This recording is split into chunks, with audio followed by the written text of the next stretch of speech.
शाम के समय में कुछ न कुछ टेस्टी खाए के मन करेला तो देखिए हम बनैले बानी पास्ता जो बहुत ही टेस्टी बना रहा का दोस्तों। तो चलिए का रेसिपी शेयर करत तानी। हेलो एवरीवन, हमारे कुकिंग चैनल में रोआ लोग के स्वागत बा। हम ले बानी पास्ता जो कि आधा किलो के करीब पास्ता बाटे।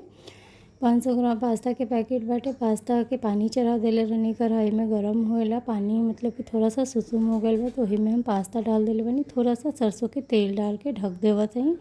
जितना देर में पास्ता बॉईल हो जाए उतना देर में हम सब सब्जी काट ले। हम इन्हें हम एक ठो शिमला मिर्च ले बानी, बीट ले बानी, टमाटर 3-4 हरा मिर्चाई, थोड़ा सा अदरक ले बानी। सब सब्जी के अच्छा से काट ले। हम प्याज अभी नहीं ले लेकिन ले हम देखिए प्याज भी रख ले बानी। सब सब्जी के धो के अच्छा से काट ले। हम रोगलों को जौन शेप में पसंद बा वो तरीक़ा से सब्जी के काट सकेला।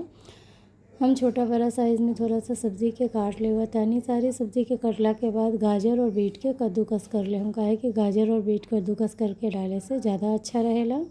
प्याज टमाटर शिमला मिर्च के काट ले बानी। गाजर और बीट के अच्छा से कद्दूकस कर ले। हम ओकरा बाद लहसुन अदरक और जौन हरा मिर्चाई ले बानी। लहसुन के पहले छील ले हम, अदरक के छील के एकरा के अच्छा से कूट ले। हम दरदरा सा ही कूटे के बाटे। मिक्सी में एक पेस्ट मत बनाएं, दरदरा सा कूट के डाले से पास्ता में स्वाद अच्छा आवेला। पास्ता में एक बार अदरक लहसुन और हरा मिर्चाई के दरदरा पेस्ट डाल के ज़रूर ट्राई करम। बहुत ही टेस्टी पास्ता बनकर के तैयार होला। इन्हें हम धनिया के पत्ता भी काट के रख ले हुआ तानी। सब सब्जी काट के साइड में रख देनी।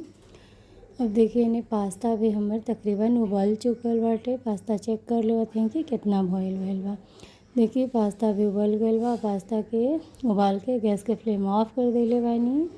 अब छन्नी में छान ले। हम पास्ता जितना देर में ठंडा है उतना देर में सब्जी के भी फ्राई कर लेवल जाए।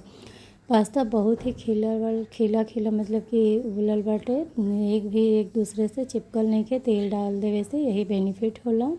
इन्हें हम सोया सॉस, टोमेटो सॉस और शेजवान चटनी ले लेवानी। इन तीनों के मिला के हम एक पेस्ट तैयार करम जो कि पास्ता की रेसिपी ला बहुत ही अच्छा रहेला। थोड़ा सा सोया सॉस ले लेवानी पानी में 2 चम्मच के करीब पानी बाटे। वही में हम टोमेटो सॉस डाल ले हम और शेजवान भी डाल ले हम। और चिल्ली सॉस बाद में लेनी है। चिल्ली सॉस भी अपन हिसाब से डालम जैसन बच्चा लोग के तीखा पसंद बाटे। हमारे बाबू लोग तो थोड़ा स्पाइसी खा लेवेलन तो हम थोड़ा तीखा के मात्रा ज़्यादा ही रख लेवानी।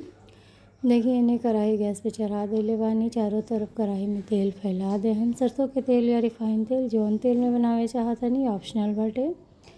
तेल गरम हो गया के बाद पहले प्याज डाल दे हम, ओकरा बाद कद्दूकस कइल गाजर और बीट शिमला मिर्च जौन काट के रख लेनी सबके डाल के अच्छा से भून ले। हम सारा सब्जी जब फ्राई हो जाए, देखिए सब्जी हमारे तकरीबन अच्छा से फ्राई हो चुकल बा। पूरा फ्राई नहीं के करे के।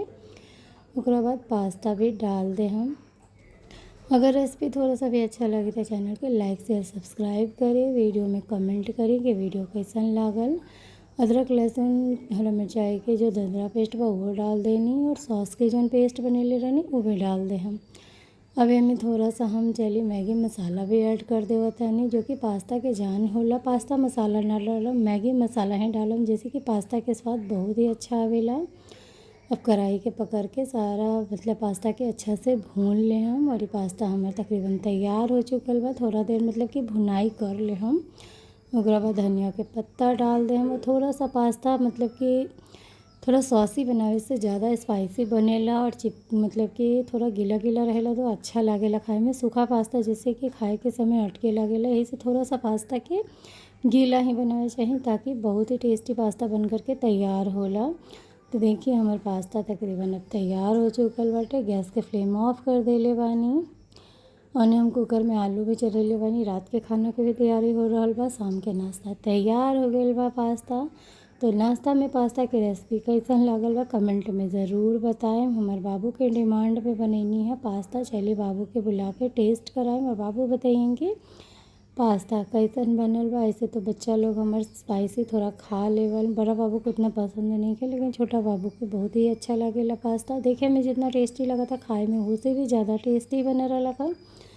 तो पास्ता की रेसिपी अच्छा लागल हुई तो वीडियो के लाइक शेयर सब्सक्राइब करिए। चलिए बाबू को टेस्ट करावत हैं। ऐसे तो बाबू हमारे हर रेसिपी के बहुत अच्छा बोलेलन।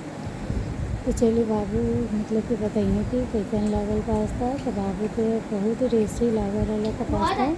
बाबू बोले बहुत अच्छा बना है। वीडियो अच्छा लगे तो लाइक शेयर सब्सक्राइब करिए।